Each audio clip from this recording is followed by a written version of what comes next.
Kelas gimmick ya. Assalamualaikum warahmatullahi wabarakatuh. Waalaikumsalam Warahmatullahi wabarakatuh. Perkenalkan, nama saya Ryan Pramudia. HP saya hilang. Belum ketemu. Saya di sini sebagai moderator. Saya mau kenalin teman-teman saya. Ganteng. Ganteng ini. Pemateri pertama, laki-laki tampan, adalah berotot dari Cikande. Siapa lagi kalau bukan Elit Sarung?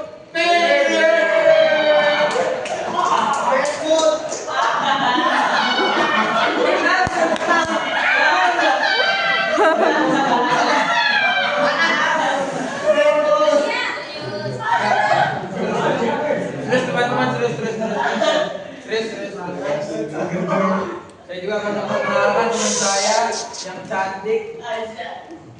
Siapa lagi kalau bukan Dania Kurniasi? Dari mana itu ya? Dari mana? Domisili dari Tangerang. Dan pemateri ketiga sangat-sangat tampan. Motornya chopper. Agak sedikit nggak ngaruh, nggak apa-apa. Silakan teman kita atas namanya. Oyot. Pemateri. Pemateri terakhir. Pria tampan dari Malingping. Tidak bukan Fadri Gustiansyah. Langsung aja. Ini kagak bisa ya mungkin. Bisa. Langsung aja pemateri pertama bangun. Langsung. Mixan. Ini boleh nih.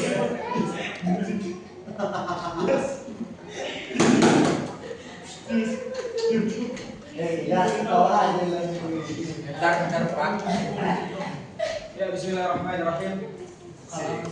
Al-Imam Syafi'i pernah berkata seperti ini.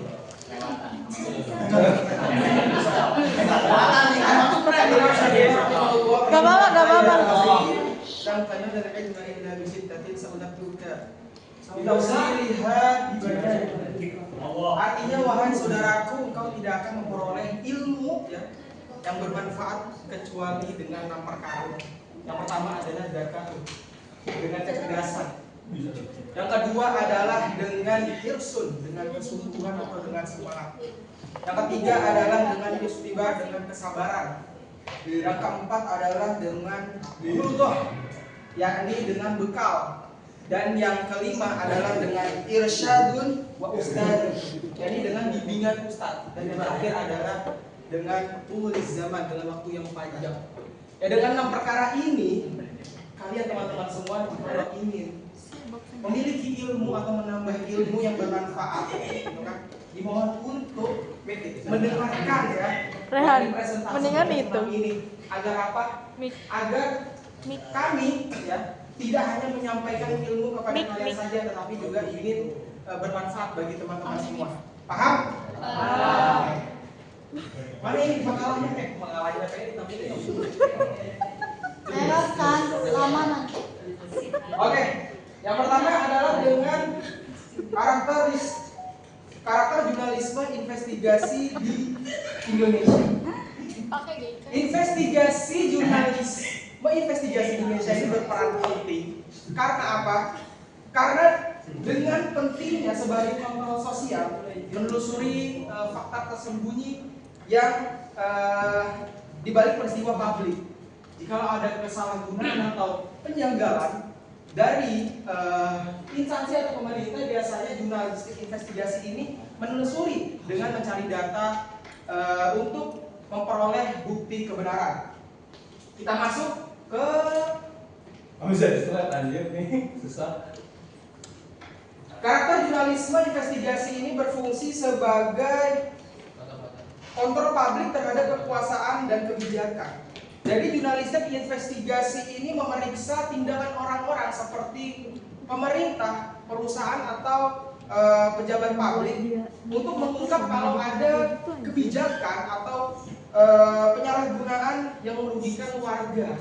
Contohnya seperti ini. Pemerintah ini mengumumkan kepada warga, kepada publik, kepada khalayak bahwasannya ada proyek besar 5 miliar atau 100 miliar untuk pembangunan jembatan. Kemudian jurnalistik ini pengumuman dari 100 miliar itu untuk membangun dari jembatan tersebut. Nah, nanti jurnalistik ini mencari data nih kebenarannya.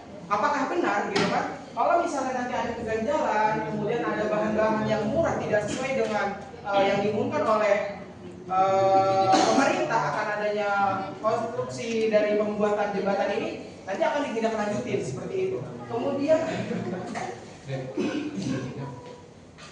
Kemudian juga berdasarkan integritas moral, keberanian etis dan kepentingan publik.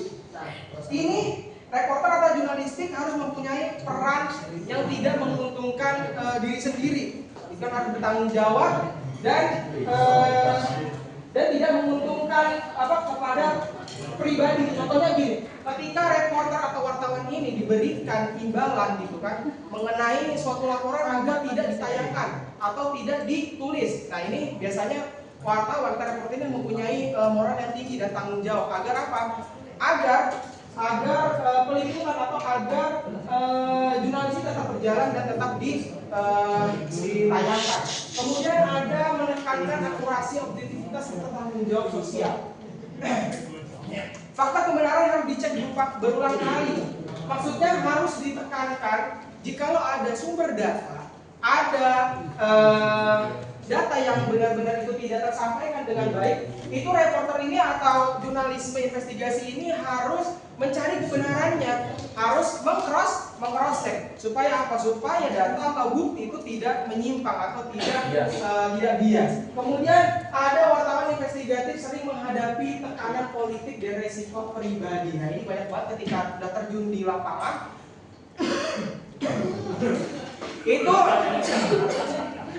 banyak hambatan seperti tekanan, seperti intimidasi dari instansi. Kemudian kita lanjut ke slide berikutnya. Bisa digeser slide-nya? Belum.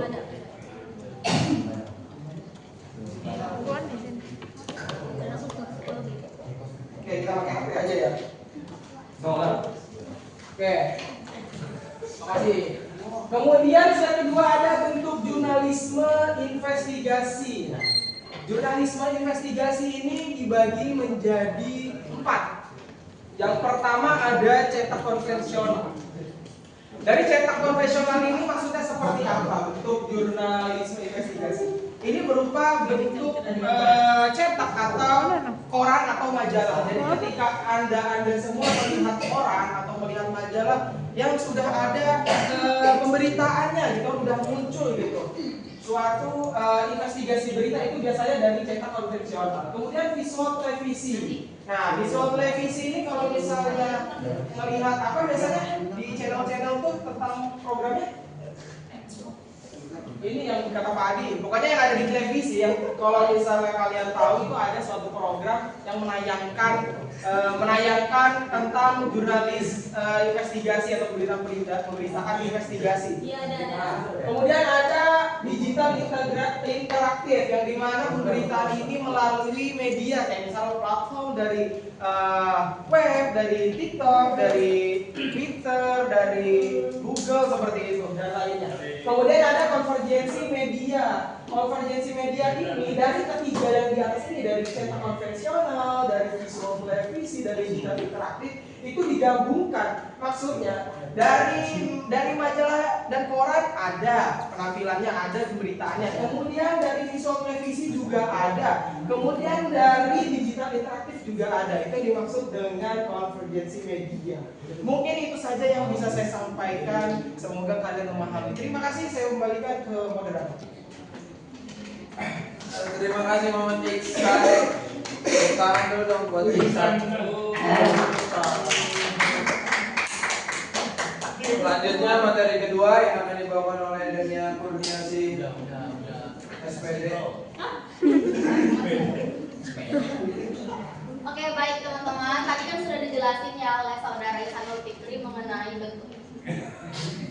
bentuk struktur juga, dan di sini saya ingin menjelaskan tentang tujuan dari jurnalisme investigasi itu sendiri teman-teman. Seperti yang udah teman-teman lihat, tujuan utama dari jurnalisme investigasi itu kan menjaga keadilan sosial dan melindungi kepentingan publik melalui pengungkapan fakta yang tersembunyi. Nah, di balik itu semua teman-teman, tujuan utamanya itu bukan hanya soal tentang memberitakan, tapi juga menjaga keadilan sosial dan melindungi kepentingan masyarakat. Nah, dari banyaknya tujuan-tujuan dari investigasi jurnalisme ini, kami mengambil 4 tujuan. Yang pertama itu ada mengawasi kekuasaan dan mendorong transparansi publik. Seperti yang sudah dijelaskan tadi oleh saudara Ihsanul Fikri, bahwasanya jurnalisme investigasi itu bisa merupakan sebagai pengawas dari pemerintah atau lembaga atau segala sesuatu yang memiliki kekuasaan. Jadi dengan cara ini teman-teman, dengan cara jurnalisme investigasi ini, masyarakat itu bisa tahu apakah suatu lembaga atau suatu pemerintah itu sendiri itu dapat menggunakan kekuasaan itu dengan baik dan benar, atau sebaliknya yaitu menyalahgunakan gitu. Jadi kan tujuannya agar semua pihak itu bekerjasama dengan jujur dan secara terbuka gitu teman-teman. Nah, lanjut ke yang kedua, itu ada menentang praktik korupsi, kolusi, dan penyalahgunaan wewenang. Pasti teman-teman semua udah tahu kan korupsi itu apa. Kalau misalkan saya tanya kolusi, teman-teman tahu nggak sih kolusi itu apa? Kolusi itu adalah kerjasama yang gak jujur. Jadi kan jurnalisme investigasi itu kan sering mengungkap kasus korupsi, kasus-kasus yang emang tidak adilan gitu antara si penguasa atau juga dari masyarakat yang emang mendapatkan penindasan kepada orang-orang yang berkuasa gitu teman-teman. Jadi kan dengan adanya liputan jurnalisme investigasi ini diharapkan masyarakat tahu kebenarannya itu gimana, dan juga pelaku yang emang terlibat dalam korupsi ataupun kolusi ini dapat pertanggungjawabannya gitu teman-teman. Nah, selanjutnya yaitu meningkatkan literasi kritis masyarakat terhadap media. Nah, jurnalisme investigasi ini kan mengulik suatu berita lebih dalam ya teman-teman. Nah, jadi tujuannya juga meningkatkan literasi kritis. Jadi agar masyarakat juga mencari atau mencari informasi itu secara mendalam gitu teman-teman, bukan hanya lewat dilihat dari cover ataupun dari potongan-potongan video di sosial media. Jadi dengan adanya jurnalisme investigasi ini tuh meningkatkan literasi kritis. Jadi agar masyarakat tuh tahu cara bagaimana mencari dan mendapatkan informasi yang aktual gitu teman-teman. Nah, terus yang terakhir itu menegakkan etika dan profesionalisme jurnalis. Nah, seperti yang kita tahu jurnalis itu kan bekerjanya dengan cara yang jujur, terus objektif gitu kan, terus nggak memihak sama siapa-siapa. Jadi mereka tuh wajib mengikuti kode etik jurnalistik kan, seperti nggak nyebarin fitnah, terus juga nggak membalikin fakta, dan juga yang terakhir itu merahasiakan privasi dari si narasumber itu sendiri gitu teman-teman. Nah, kemudian lanjut ke pembahasan selanjutnya. Slide-nya tolong. 2, 4. Yaitu ada struktur penulisan berita investigasi. Nah, jadi untuk penulisan berita investigasi itu teman-teman tidak bisa asal nulis dan asal upload atau posting. Jadi ada beberapa tahap yang diperlukan dalam penulisan berita investigasi ini.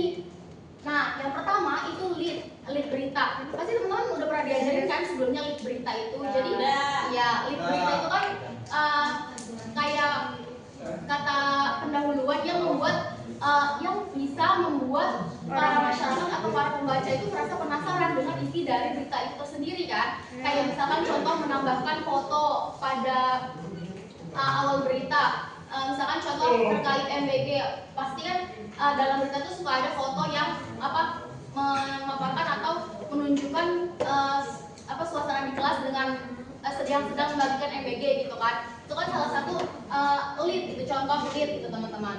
Nah, terus selanjutnya yang kedua itu ada penjabaran fakta, di mana di sini informasi yang kita dapat dari investigasi itu dijabarkan teman-teman, dijabarkan sesuai fakta yang ada dan secara tersusun dan rapi gitu teman-teman. Dan juga apa yang kita jabarkan itu dapat dipertanggungjawabkan teman-teman. Nah, lanjut yang ketiga itu ada konfirmasi, di mana konfirmasi ini setelah kita membahas tentang lead terus penjabaran fakta juga. Jadi di sini tuh kita tuh juga harus meminta pendapat dari salah satu narasumber atau pihak-pihak yang terlibat ke dalam peristiwa tersebut atau kejadian tersebut teman-teman. Tujuannya agar berita itu tidak agar beritanya itu tidak berat sebelah gitu atau seimbang gitu ya. Jadi semua orang tuh tahu berita yang sebenarnya itu kayak apa gitu teman-teman.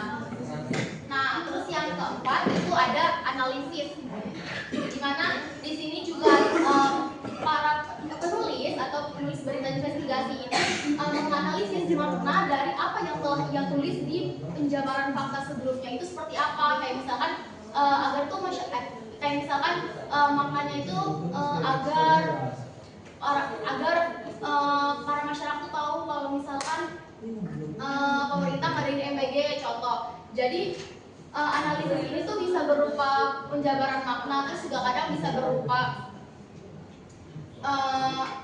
ini agar masyarakat tuh memahami kayak dampaknya tuh apa kayak gitu bagi masyarakat, terus juga kenapa hal ini tuh bisa penting, terus juga kayak gimana sih peristiwa tersebut itu bisa terjadi gitu teman-teman. Nah, untuk struktur penulisan yang terakhir itu ada penutup, di mana penutup itu biasanya berisi kesimpulan teman-teman. Kesimpulannya itu bisa berupa ajakan untuk melakukan sesuatu atau juga harapan agar suatu peristiwa atau suatu masalah itu tidak terjadi di kemudian hari gitu teman-teman. Mungkin itu saja yang dapat saya sampaikan. Saya kembalikan ke moderator. Terima kasih. Terima kasih kepada yang koordinasi. Selanjutnya pemateri selanjutnya Ahmad Alfa, dipersilakan maju ke depan.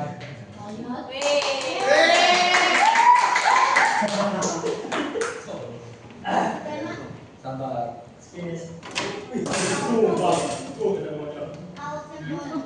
Dalam.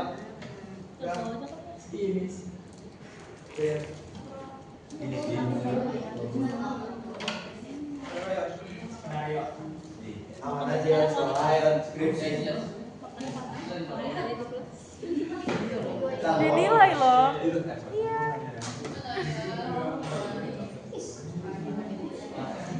Laporan penulisan berita investigasi, yaitu laporan investigasi yang disusun berdasarkan proses panjang yang mencakup pengumpulan data, verifikasi, serta wawancara mendalam. Setiap laporan harus objektif dan bebas dari opini pribadi. Dalam pelaksanaannya, jurnalis perlu memegang prinsip PowerPoint dan menjunjung etika profesi. Laporan yang disusun harus disertai bukti kuat, dokumen pendukung dan hasil observasi validitasnya dapat dipertanggungjawabkan. Lanjut. Udah. Lanjut.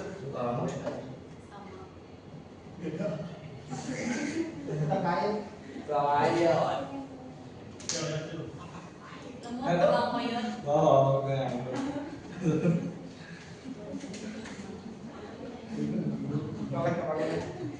Udah lanjut. Lanjut. Tuan. Nah, tahapan perencanaan riset berita investigasi. Praproduksi.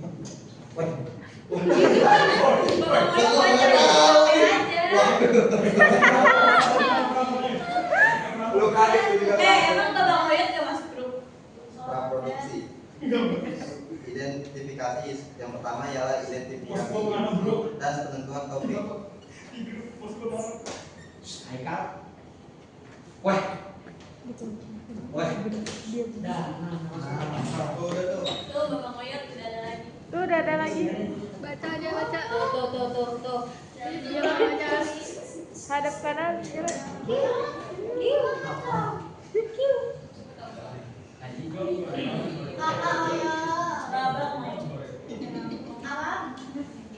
Tukang bakso.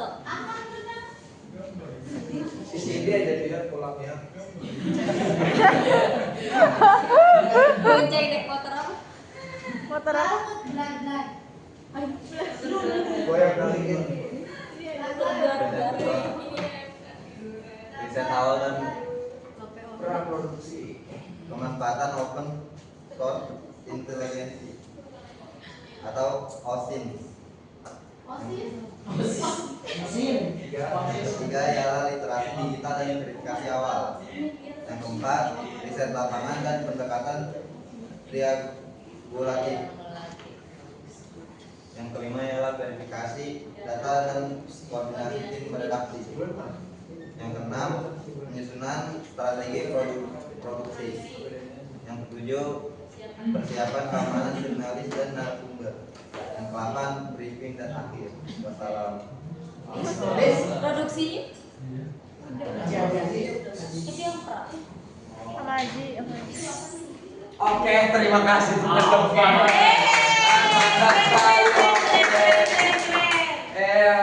Terima kasih Pak Moyat. Pak mau tahu Pak gitu. Materi selanjutnya Majelis Kusiansa. Materi terakhir laki-laki tampan silakan. Jelas. Iu. Oke. Terima kasih kepada moderator. Saya di sini akan mempresentasikan. Jadi untuk yang lagi pegang HP atau lagi baca buku, tolong ditutup dulu ya. Saya di sini ingin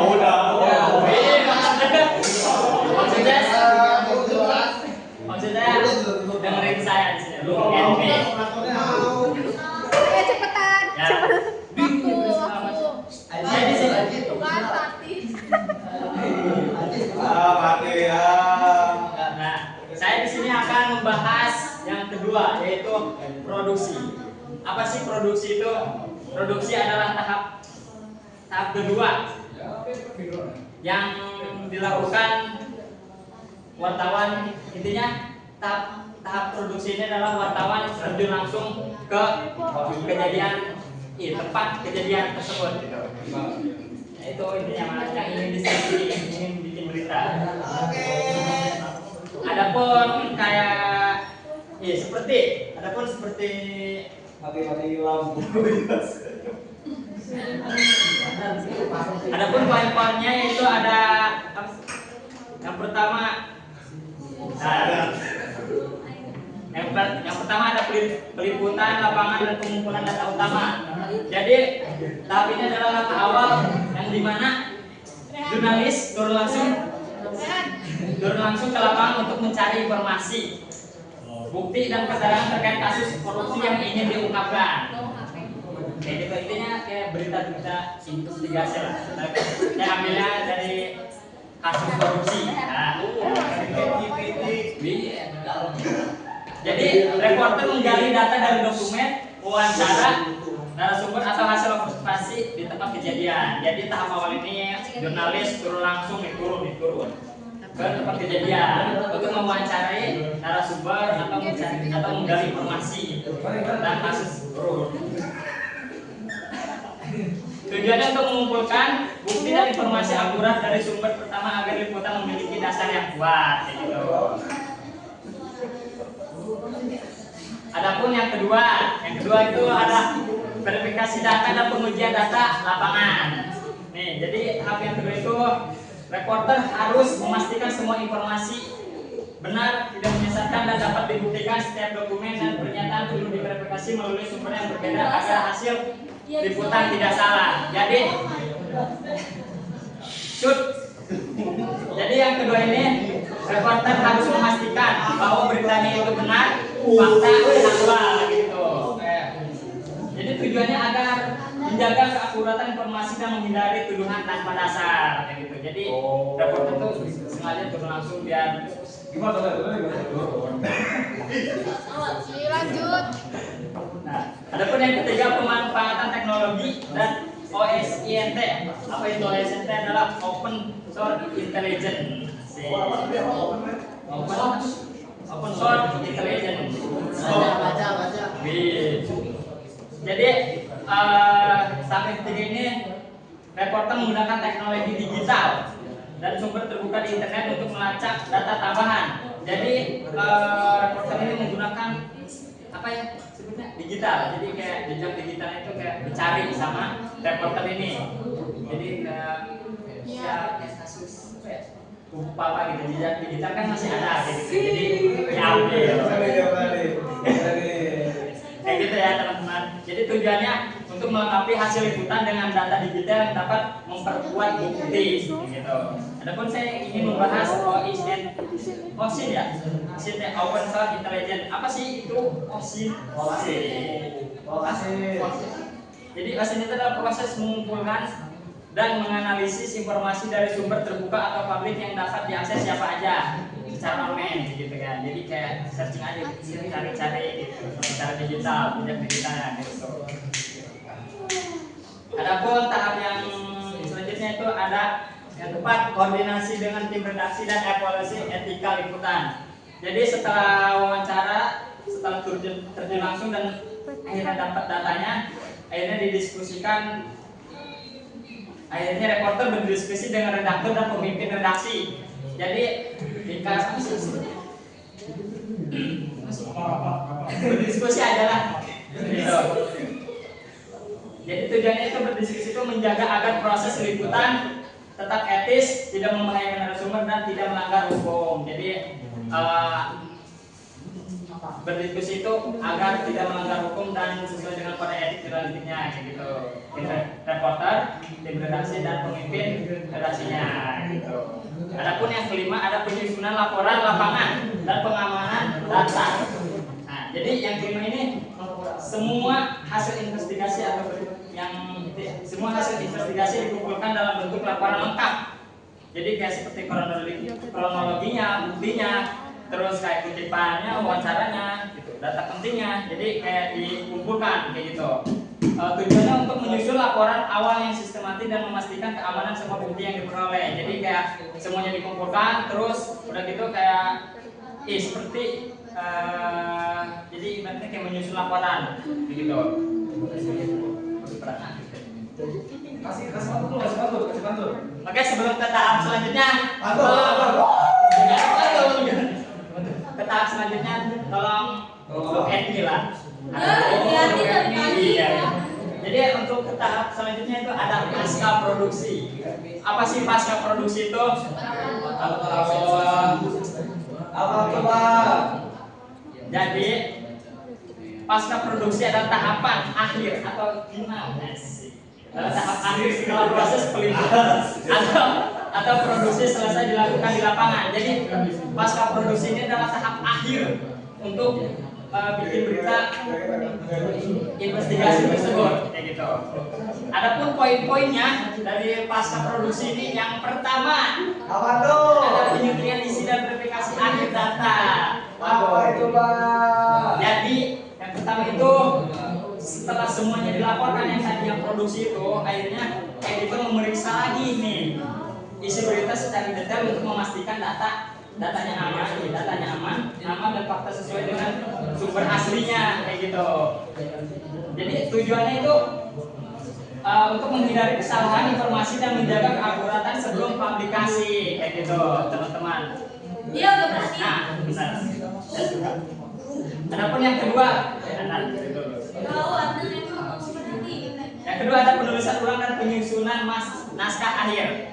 Nih, jadi yang kedua itu reporter menulis ulang semua ya, menulis ulang bagian-bagian tertentu agar isi berita lebih jelas. Contohnya kayak proyek pembangunan patung penyu senilai 15 miliar ya? 15 miliar di Sukabumi. Nah, kayak gitu. Di Kunci gitu kan. Kayak gitu. Masuk kadal. Jawab tuh. Nah, selanjutnya yang ketiga ada penilaian etika dan hukum. Apa tuh, Bang? Jadi sebelum diterbitkannya berita ini, berita diperiksa dulu untuk memastikan tidak melanggar hukum atau kode etik jurnalistik kayak gitu, teman-teman. Nah, yang anak simak tahu lah kode etik jurnalistik itu apa ya? Asik. Sebutin dong, 3. Banyak. Ada banyak ya. Jadi intinya dari tahap yang ketiga ini berita itu diperiksa dulu apakah melanggar hukum atau kode etiknya gitu kan. Jadi tujuannya agar menjaga berita tidak menimbulkan masalah hukum bagi media dan tetap adil terhadap semua pihak. Gitu. Yang keempat ada apa sih? Penyusunan elemen pendukung visual dan data. Jadi penyusunan itu tim desain menambahkan gambar atau grafik. Jadi kayak kalau nggak dikasih gambar kayak kurang ya. Jadi masanya cuma teks doang. Jadi kayak Bacanya bosan. iya, jadi kayak harus dikasih apa ya, gambar gitu, kalau gambar visual. Nah gitu, intinya kayak gitu. Jadi dikasih gambar. Maksudnya yang kelima itu ada apa sih? Ada penjauhan redaksi dan persetujuan publikasi. Apa itu, Bang? Jadi yang kelima ini adalah tahap terakhir, pemeriksaan menyeluruh oleh pemimpin redaksi untuk memastikan berita siap diterbitkan. Jadi semuanya sudah dikumpulkan terus diserahkan ke ya gitu. Saya jelasin lagi. Jadi tahap ini adalah pemeriksaan menyeluruh oleh pemimpin redaksinya. Jadi semua sudah diolah ya datanya, langsung serahkan ke pemimpin redaksi. Iya. Jadi tujuannya menjamin bahwa semua proses sudah sesuai dengan standar jurnalistik, etika dan hukumnya. Oke, saya ingin menyimpulkan ya yang dari kedua produksi sama pasca produksi. Jadi enggak gitu, jadi kayak biar kalian paham aja. Kasih paham Bapak. Jadi tahap produksi itu adalah tahap membuat atau mengumpulkan bahan utama. Jadi contohnya kayak meliput ke lapangan atau terjun langsung atau wawancara, ambil data kayak gitu. Adapun yang kayak yang ketiga pasca produksi itu kayak adalah tahap mengolah dan menyiapkan hasil liputan untuk dipublikasikan kayak gitu. Contohnya kayak mengedit, terus mengecek ulang, menambahkan visual dan mendapatkan persetujuan akhir dari pemimpin redaksi kayak gitu, teman-teman. Paham?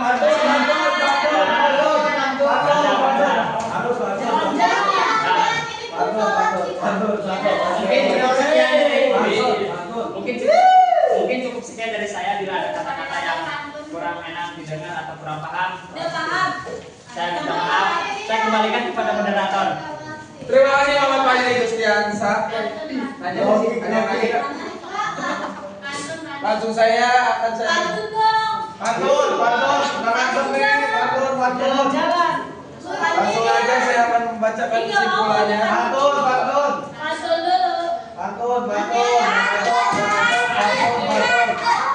Apa ya? Pantunnya di HP. Kesimpulan ya. Jurnalisme investigasi berperan penting sebagai pengawal, pemberantas dan alat kontrol sosial. Prosesnya menuntut ketelitian, keberanian, dan integritas jurnalis agar setiap laporan tersaji secara akurat, berimbang dan bermanfaat bagi publik. Melalui tahapan produksi yang terintegrasi dan penerapan etika profesional, jurnalisme investigatif mampu menjaga kepercayaan masyarakat sekaligus menegakkan nilai-nilai keadilan dan transparansi. Teman-teman, cukup sekian dari kelompok saya. Kurang lebihnya mohon maaf. Wassalamualaikum warahmatullahi wabarakatuh.